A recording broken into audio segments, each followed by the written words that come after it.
रंगात सामावला आहे देशाचा सन्मान, तिरंग्याच्या रंगात सामावला आहे देशाचा सन्मान. ज्यांनी दिले बलिदान त्यांना शतशः नमन, ज्यांनी दिले बलिदान त्यांना शतशः नमन. जय हिंदच्या घोषाने करते स्वातंत्र्य दिनाचे वंदन, जय हिंदच्या घोषाने करते स्वातंत्र्य दिनाचे वंदन.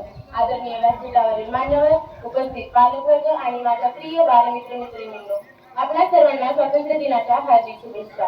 आज आपण आपल्या देशाचा 80वा स्वातंत्र्य दिन साजरा करण्यासाठी येथे एकत्र आलो आहोत. आज 15 ऑगस्ट हा प्रत्येक भारतीयाच्या मनात अभिमान निर्माण करणारा दिवस आहे. परकीय सत्तेविरुद्ध आपल्या स्वातंत्र्य सैनिकांनी संघर्ष केला. महात्मा गांधी, नेताजी सुभाषचंद्र बोस, डॉक्टर बाबासाहेब आंबेडकर आणि असंख्य अज्ञात स्वातंत्र्यवीरांच्या योगदानामुळे आज आपण येथे सन्मानाने भारतात जगत आहोत.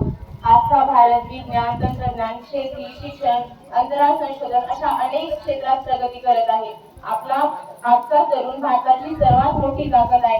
आपण प्रामाणिकपणे शिक्षण घेतले, मेहनत केली, निसर्गाची काळजी घेतली, पर्यावरणाचे रक्षण केले, सार्वजनिक संपत्तीची काळजी घेतली, तर आपणही आपल्या भारताला आणखी विकसित बनवण्यासाठी मदत करू शकतो. आपल्या भारताची विविधतेत ताकद आहे.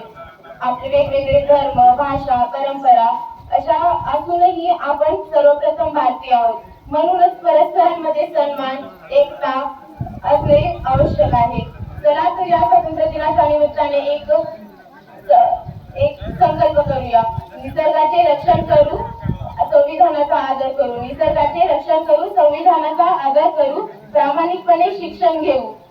शेवटी एवढेच म्हणेन, देशासाठी जगणे हीच खरी देशभक्ती, देशासाठी जगणे हीच खरी देशभक्ती आणि देशाला देशाला विकासाच्या मार्गावर नेणे हीच खरी स्वातंत्र्याची जपणूक. जय हिंद, जय भारत. धन्यवाद.